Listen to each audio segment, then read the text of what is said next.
जय हिंद। आज हम लोग पढ़ने वाले हैं 10th क्लास के हिस्ट्री चैप्टर 2 समाजवाद एवं साम्यवाद। ठीक है, तो हम लोग पहला चैप्टर पढ़ लिए हैं, उसका MCQ ऑब्जेक्टिव क्वेश्चन भी अपलोड कर दिए हैं यूट्यूब चैनल पर। जो भी बच्चे 10th क्लास में हैं इसी से इसमें क्वेश्चन आता है बोर्ड एग्जाम में। और जो भी बच्चे इस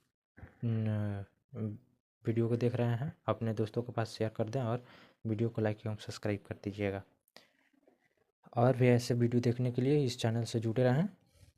चलिए आज हम लोग पढ़ेंगे समाजवाद एवं साम्यवाद। ठीक है, चलिए इससे क्वेश्चन सॉल्व करते हैं और अगले वीडियो में हम लोग जो इसके फिलिंग द ब्लैंक्स है और टिक द करेक्ट आंसर उसको करेंगे। ठीक, देखो पहला नंबर क्वेश्चन है पूंजीवाद क्या है।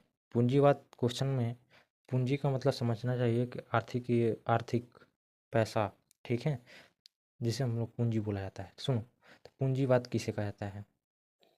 पूंजीवाद एक ऐसी अर्थव्यवस्था है जिसके तहत उत्पादन के सभी साधनों पर पूंजीपतियों के अधिकार रहता है। क्या रहता है? पूंजीपतियों का अधिकार रहता है। वे ही कारखाने लगाते हैं और उत्पादन करते हैं।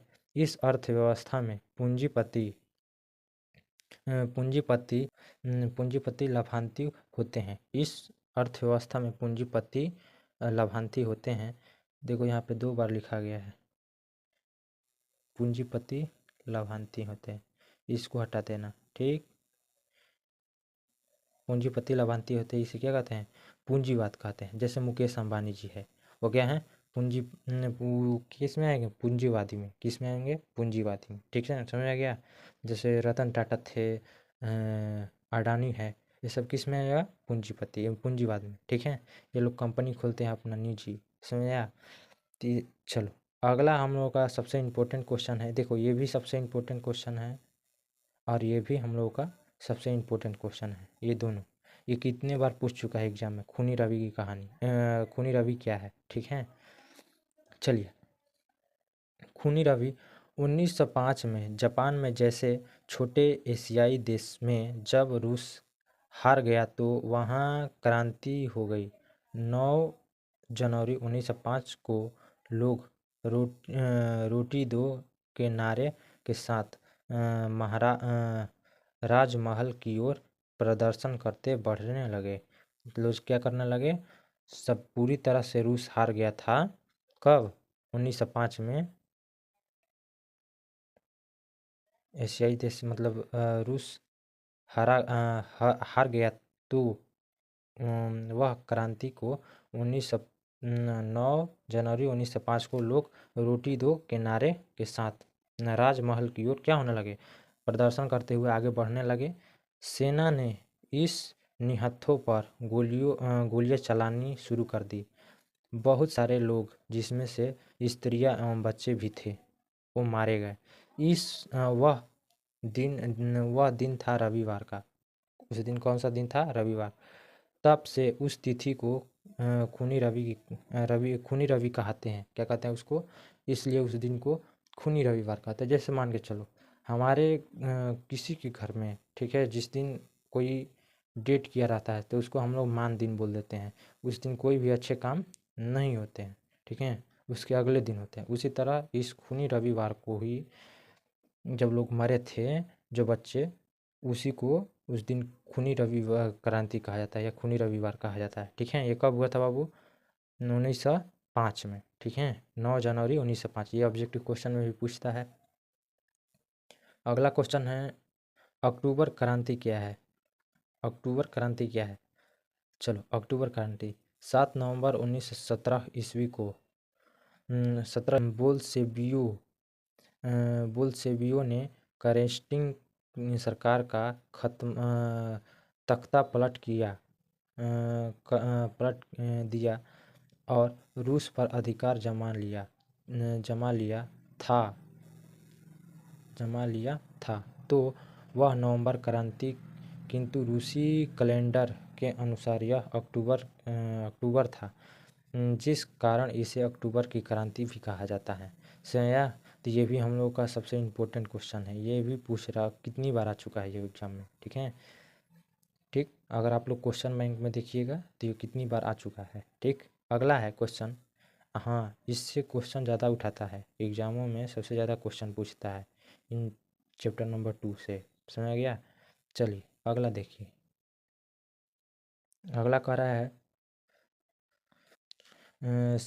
सर्वहारा वर्ग किसे कहते हैं? सर्वहारा वर्ग किसे कहते हैं? समाज का वैसा वर्ग जिसमें किसान, मजदूर, फूल पाठी, फुटपाथी, दुकानदार। फुटपाथी का मतलब फुटपाथ जो ठेला वाला लगा करके बेचते हैं उसको फुटपाथी कहते हैं। एवं आम गरीब लोग जिसके पास अपना कहने के लिए कोई वस्तु नहीं होती, सर्वहारा कहलाते हैं। जो व्यक्ति, जैसे मान के चलो, देखना बहुत सारे लोग ऐसे होते हैं जो सड़कों पर सोते हैं। ठीक है, उन लोगों का कुछ नहीं होता है। ठीक है, ना उन लोगों का घर होता है ना कुछ। ठीक है, वो जहाँ भी रहते हैं वो अपने आप को वहीं का महसूस करते हैं। फिर वहीं से कुछ 2 दिन वहाँ रहते हैं, फिर 2 दिन कहीं और जाकर रहते हैं। मतलब सुने, तो वो लोग क्या है, सर्वहारा, उन लोगों का कुछ नहीं होता है। ठीक है, वो क्या है, आम गरीब लोग होते हैं। और जो ठेला वाला लगा कर सामान बेचते हैं वो फुटपाथ उसको बोला जाता है। समझ आ गया? चलिए अगला क्वेश्चन। 4 नंबर हो गया। हाँ, 4 नंबर हो गया। चलो 5 नंबर कह रहा है क्रांति के पूर्व रूसी किसानों की स्थिति कैसी थी? जब क्रांति होने से पहले रूस के किसान की स्थिति क्या थी? देखिए, क्रांति होने से पहले क्रांति से पूर्व रूसी किसानों की स्थिति अत्यंत दयनीय थी। उनके खेत बहुत छोटे छोटे थे। क्या थे? उन लोगों को खेत बहुत छोटे छोटे थे जिस पर वे पारंपरिक ढंग से खेती करते थे। उनके पास पूंजी की कमी थी। क्या थी उनके पास? पूंजी की कमी थी। वे करों के बोझ से दबे रहते थे। किसी से दबे रहते थे?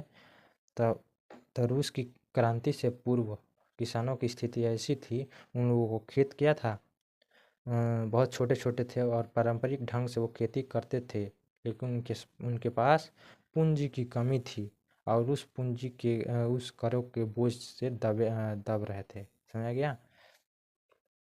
यही सब समझ लो। फिर अगला क्वेश्चन है जी, लघु उत्तरीय प्रश्न। क्या है? लघु उत्तरीय प्रश्न। ये 60 शब्दों में लिखना है इसको। पहला है, रूस की क्रांति के किन्हीं 2 कारणों का वर्णन कीजिए। तो इस रूस की क्रांति के प्रमुख 2 कारण हैं, जार की निरंकुशता तथा मजदूरों की दयनीय स्थिति। समझ गया?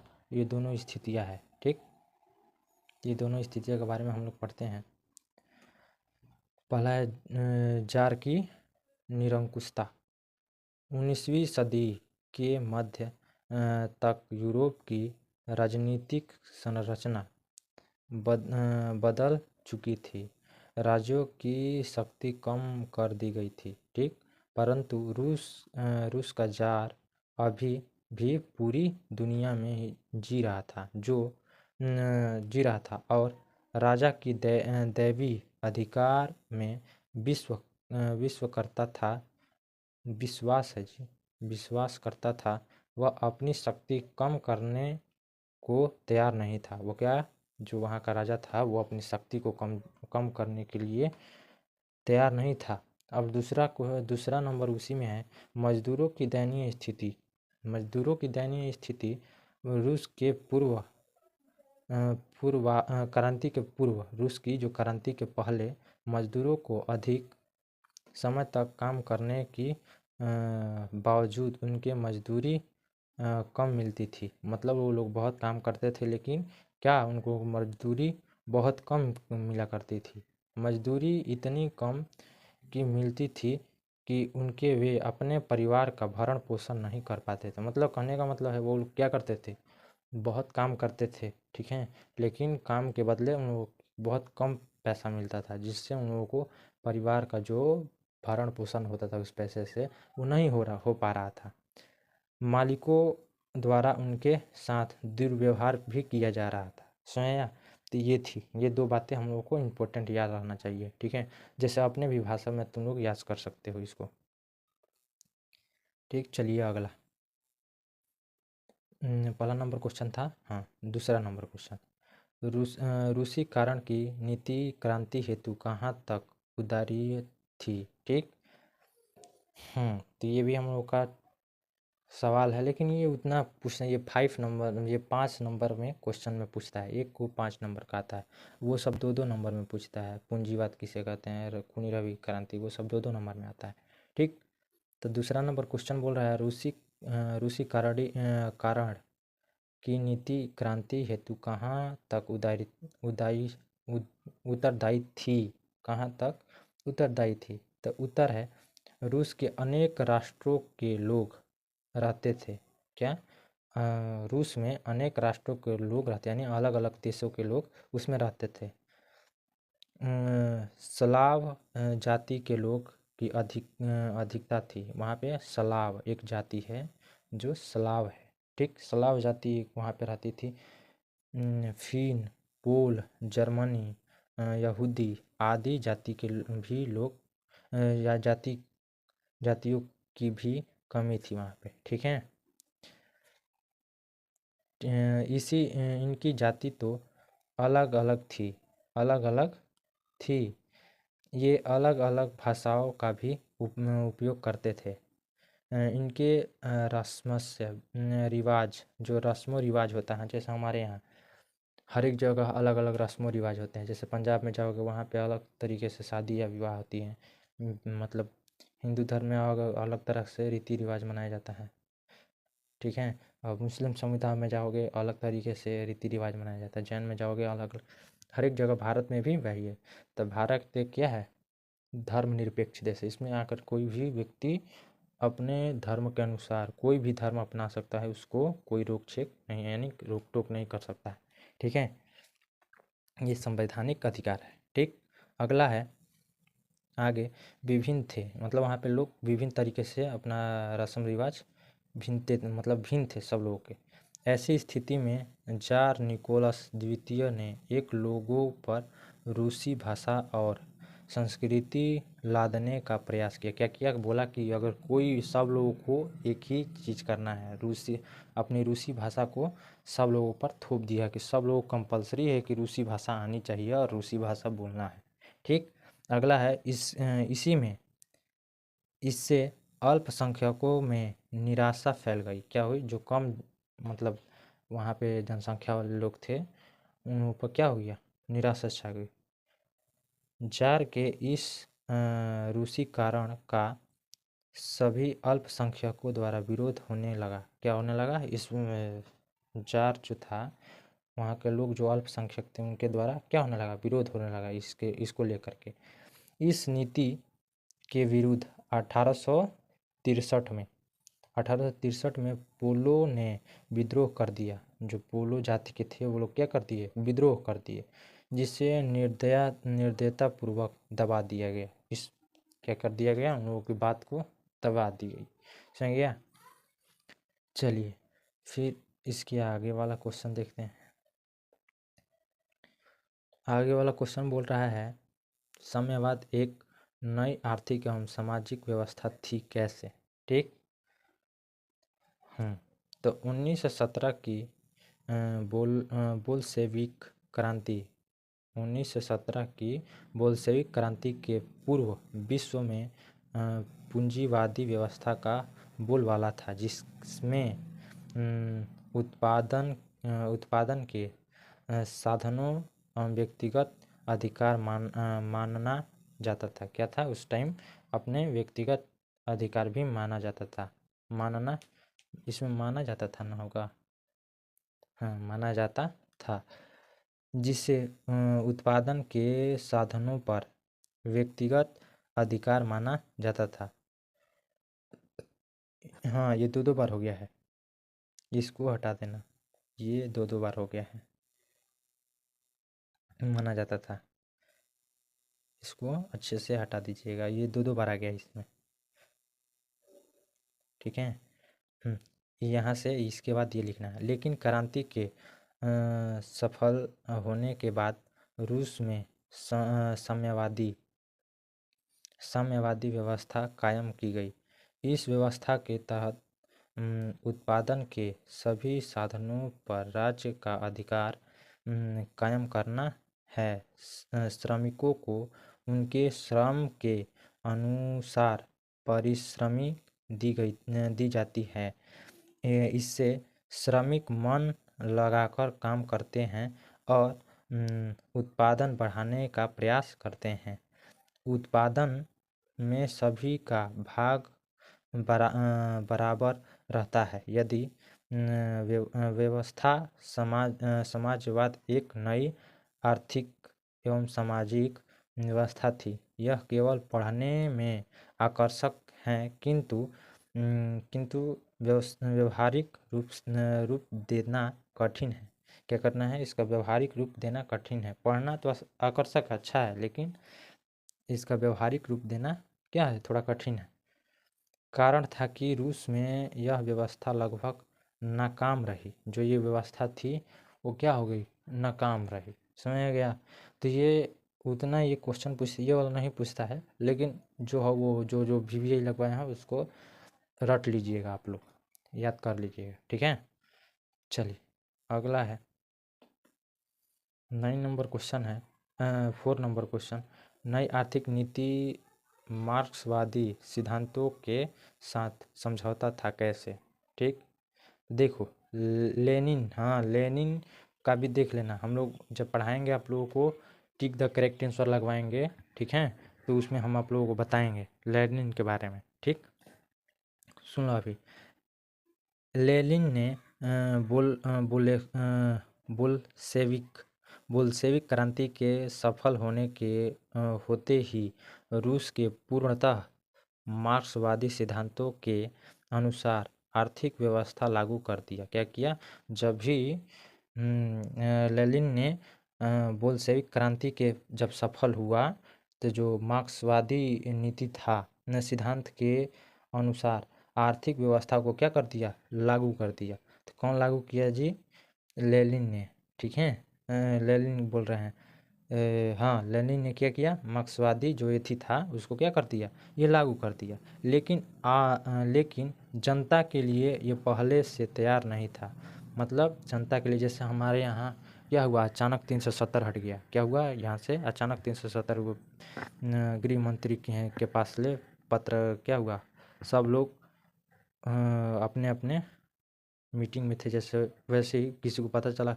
जब 370 हटा उसके बाद सब लोगों को पता चला था, ठीक है। तो उसी तरह ये भी है, ठीक। ऐसे लोगों की उत्पादक कहाँ गया जी? हाँ, ऐसा लगा कि उत्पादन गिरकर पहले के मुकाबले बहुत हद तक नीचे आ गई, ठीक है। बल्कि इतना तक हुआ कि आज अनाज सरकार को देने के बजाय किसान उसे जला देना बेहतर समझने लगे, ठीक है। तो क्या हुआ? जैसे हमारे यहाँ MSP आया था, जो दिल्ली में उसका आंदोलन हो रहा था।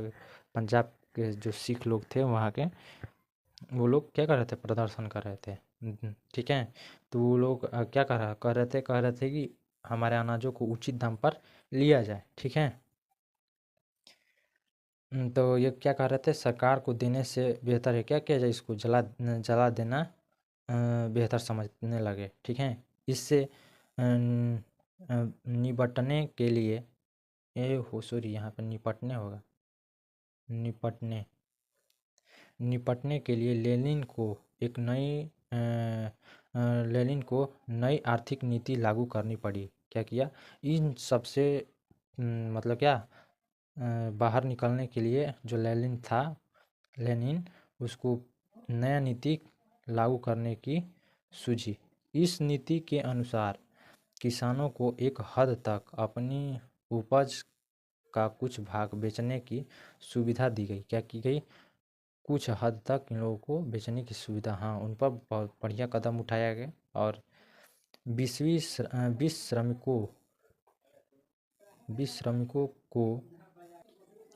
श्रमिकों को भी निजी कारखाना चला सकता था, लेकिन लेनिन के इस कार्य का उसके विरोधियों द्वारा आलोचना भी हुई, लेकिन उसने उसने इसे यह कहकर टाल दिया कि 3 कदम आगे बढ़कर 1 कदम पीछे चलना 2 कदम आगे चलने के बराबर होता है। ठीक है, ये कह करके क्या किया लेनिन ने, वो की जो बात थी वो टाल दी। समझ गया? ठीक, चलिए तब इसके आगे वाला क्वेश्चन हम लोग देखते हैं। एक ही बचा हुआ है, इसके आगे भी है? नहीं, इसके आगे नहीं, यही है, सिर्फ यही लास्ट है, जल्दी से देख लो। 5 नंबर क्वेश्चन बोल रहा है, प्रथम विश्व युद्ध में रूस की पराजय, जो प्रथम विश्व युद्ध हुआ था उसमें रूस की पराजय ने क्रांति हेतु मार्ग प्रदर्शन किया, कैसे?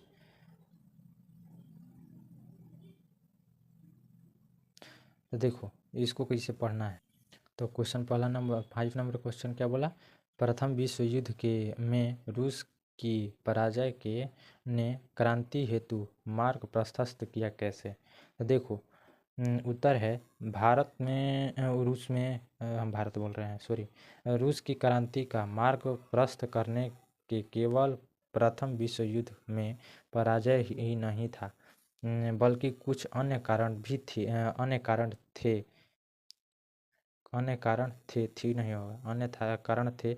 युद्ध में रूस की हार नहीं हुई थी, बल्कि लेनिन होगा, लेनिन ने क्रांति के बाद स्वयं युद्ध से हाथ खींच लिया। क्या हुआ, जो लेनिन था वो अपना युद्ध से अपने आप ही हाथ खींच लिया, रूस हारा नहीं था और सैनिकों को वापस बुला लिया। कारण था कि देश के आर्थिक विकास के लिए शांति आवश्यक थी। कोई भी देश को आगे बढ़ना होता है बाबू, तो उसको लड़ाई झगड़े से दूर रहनी पड़ती है, समझ आया? इसलिए जैसे मान लो कोई बच्चा अगर मान लो टॉप करना चाहता है, तो अभी 3 मतलब जब तक से पढ़ाई कर रहा है उसको हमेशा 4 घंटे या 3 घंटे उसको देना चाहिए। ठीक है, जो खेलने में लग जाएगा वो कभी नहीं मतलब जिला मतलब अपने आसपास पड़ोस में या अपने ज़िला में टॉप आ सकता है। अगर वही मेहनत करेगा, साल भर नहीं खेलेगा, तो क्या हो जाएगा, वो टॉप कर सकता है पढ़ाई करके, ठीक, अच्छे तरीके से। ठीक है, तो उसी तरह जो भी देश आगे बढ़ना होता है वो युद्ध से क्या रहता है, वो दूर रहता है। ठीक है, तो उसी तरह ये लेनिन भी सोच लिया कि अपने देश को आगे बढ़ाने आर्थिक स्थिति से शक्ति मतलब शांति आवश्यक है, मतलब विकास करने के लिए। ठीक है, तो नहीं फिर इतना ही नहीं, उसने जर्मनी के आक्रमण संधि तक कर ली। क्या किया, जा कर के संधि भी कर लिया। ठीक है, वास्तव में क्रांति की जर्मनी के पहले से ही तैयार हो रही थी। ठीक है, 1805 में रूस का जापान से हारा 1805 में रूस का जापान से हारा जाना खूनी रवि रासपुतिन का षड्यंत्र, देश में फैल रही गरीबी, अन्य भाषियों पर जबरदस्त रूसी भाषा लाद दी आदि अनेक कारणों ने क्रांति का मार्ग प्रशस्त कर दिया। समझ गया? तो यही होगा, इसको अगर याद करना होगा, देखो इसको छोटे छोटे अपने भाषा में याद करोगे तो इसको जल्दी याद होगा। ठीक है, जैसे हम आपको समझा दिए, इसको अपने भाषा में उतारो, अपने भाषा जैसे बोलचाल की भाषा होती है उसमें इसको अपने उतार लो, उसके बाद याद करना। ठीक है, याद हो जाएगा। ठीक, कोई भी शब्द कठिन नहीं होता, उसको याद करने के लिए ट्रिक सबसे ज़्यादा ज़रूरी है। आप कैसा ट्रिक यूज करना चाहते हैं, समझ गया? चलिए ठीक है, जय हिंद। मिलेंगे हम लोग अगले वीडियो में ऑब्जेक्टिव क्वेश्चन के अनुसार।